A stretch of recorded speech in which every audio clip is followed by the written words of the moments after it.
Tanah masjid diceroboh. Penduduk dakwa Jais tak serius TANGANI isu sejak 2012. Sebelum kita melangkah jauh, yang belum lagi subscriber, apa kata anda subscriber dan tekan butang loceng untuk notifikasi video selanjutnya? Penduduk mendakwa Jabatan Agama Islam Selangor, JAIS, tidak serius dalam menangani masalah pembinaan masjid sejak tahun 2012 sehingga berlakunya pencerobohan tanah masjid di kawasan itu. Menerusi hantaran yang dimuat naik oleh Pengerusi Jawatan Kuasa Pembangunan dan Keselamatan Kampung JPKK Dengkil. Di laman Facebooknya, pihaknya menegaskan masalah tersebut tidak mempunyai kaitan dengan isu perkauman atau agama, sebaliknya pendudukan haram di tanah masjid. Saya nak tegaskan di sini, ini bukan isu perkauman.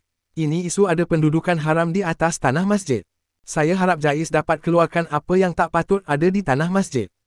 JAIS janganlah tidur, dari 2012 lagi masih belum selesai sebab JAIS tak serius tangani masalah ini sehingga ada pendudukan dan buat rumah dalam itu. Untung sangat dapat rumah percuma macam ini, ujarnya.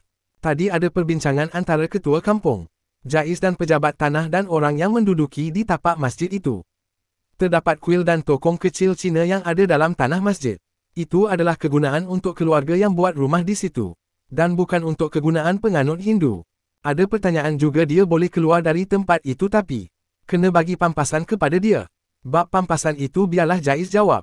Yang orang asal tuntut pun belum dilunaskan. Jagalah rumah sendiri. Saya sebagai wakil penduduk berharap sangat masjid itu jadi dibina sebab peruntukan sudah ada. Katanya lagi, tanah itu dituntut oleh orang asal di situ dan kawasan itu adalah kawasan banjir. Saya pun pergilah bincang dengan orang pejabat tanah. Pegawai tu cakap tanah itu tanah kerajaan dan tidak diwartakan untuk orang asal. 10 ekar itu memang diberi kepada JAIS untuk buat masjid yang baru sebab masjid lama ada masalah isu parking terhad. Tambahnya,